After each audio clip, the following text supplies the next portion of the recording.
네, 반갑습니다. 오늘도 계속해서 하나씩 업로드를 하도록 하겠습니다.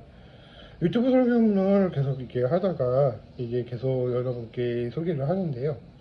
그래도 뭐 보시는 분들도 계실 테고 저희 제 유튜브로 보신다면 이제 전도라고 생각하시면 돼요. 전도라고 생각하시면 되고, 이게 묵상과 설교를 같이 하니까 저는 그렇게 생각을 하시면 될 것 같습니다.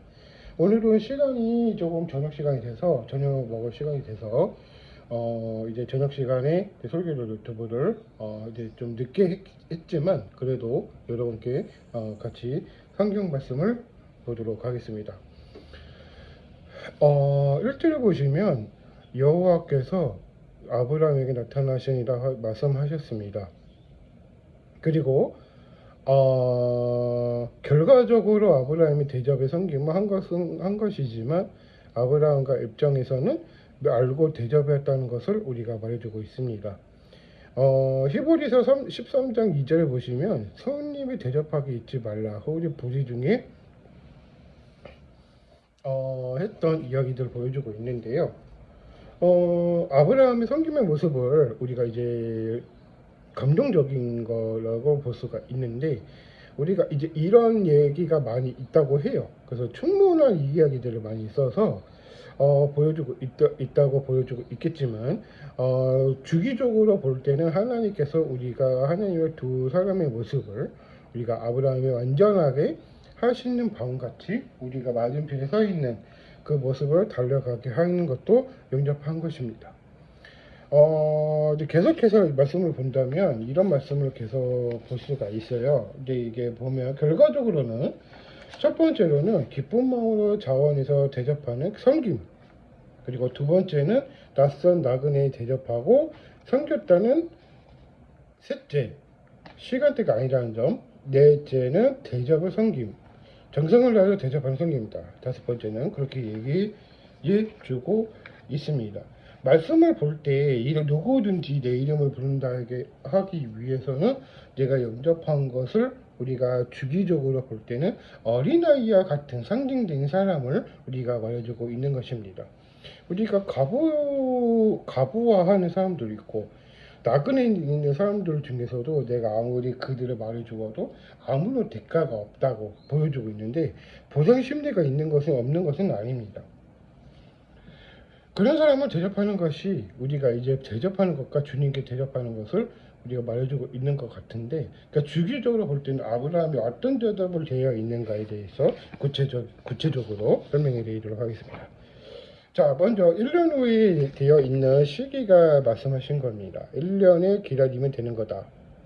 사라의 상대로 직접 성경의 말씀을 하는 점이고, 우리가 어쨌든 아멘을 못했다, 속으로는 웃었다고 말을 했습니다. 12절에 보면은 나이가 많아서 늙었고, 서로에서는 여성의 생리가 끊어졌다, 그렇게 얘기를 하는데, 이거 한마디로 11절 12절은 그런 얘기입니다. 자, 그러면 어떤 이야기가 있을까요? 믿음이 없어서 그랬을까요? 아니면은 서로가 왜 웃었을까요? 그렇게 말할 수도 있겠다는 것을, 우리가 사례의 문제점을 우리가 인간적인 사람으로 보여주고 있는 것을, 우리가 웃는 것을 이라고 우리가 말해주고 있는 것입니다. 하나님의 말씀은 어떤 말씀이 되어 있는가에 대해서 구체적으로 설명을 드린다면, 우리가 사랑하는 하나님의 능력을 보여주고 있는 것을 뿐만 아니라, 우리가 아브라함의 100세 때 우리가 아브라함의 이삭을 주신 것도 우리가 약속을 주기적으로 할 때 말씀을 했던 이야기들을 우리가 말해주고 있는 것입니다. 자, 말씀을 정리를 할게요. 일단 어떤 말이냐면, 성경 말씀은 우리의 오는 말씀을 아브라함 통해서 아브라함이 영접하고 대접하고 성경인지를 배웠다. 그렇지만 하나님 성기가 우리가 준 뭐를 성공하시기를 축복했다, 그런 얘기를 우리가 말해주고 있는 것입니다. 그러니까 주기적으로 볼 때는 그런 얘기를 많이 해요. 그래서 제가 말씀드리고자 하는 이유 중에 하나고요.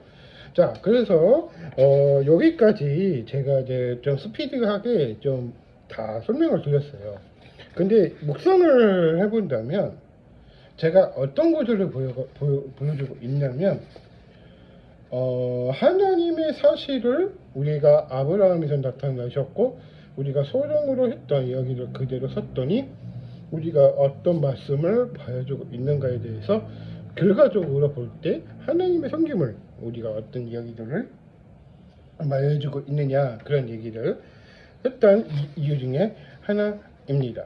자, 오늘은 여기까지 성경 말씀을 보도록 할게요. 그래서 묵상을 해본다면 한마디로 사랑을 더 받을 수 있을까?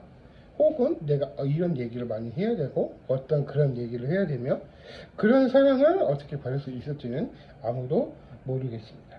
자, 여기까지 할게요. 여기까지. 오늘은 짤막한 영상이라도 올려놓을 테니까 열심히 보시면서 성경 말씀을 이렇게 해야 된다는 것을 우리가 깨우쳐야 될 것 같습니다. 자, 제가 이제 계속해서 설교 유튜브를 계속 하다 보니까 조금 그런 것도 있어요. 우리 이제 구체적으로 할 때도 그렇게 할 때도 있고 주기적으로 할 때도 그런 것도 있겠지만 사랑을 어떻게 받을 수 있을까에 대해서 어떻게 그 중에 하나가 있었기 때문에 내가 이런 영향이 있고 이런 영향이 있다. 내가 그런 형태도 많이 있다. 그런 얘기를 많이 한다고 보여주고 있습니다. 여기까지 할게요. 그래서 이제 마무리를 더 지어야 되니까. 그래서 다음번에는 다음 성글문을 할 때 내일은요 좀 일찍 해서 같이 하도록 할게요. 여기까지 하고 마무리하도록 하겠습니다. 감사합니다.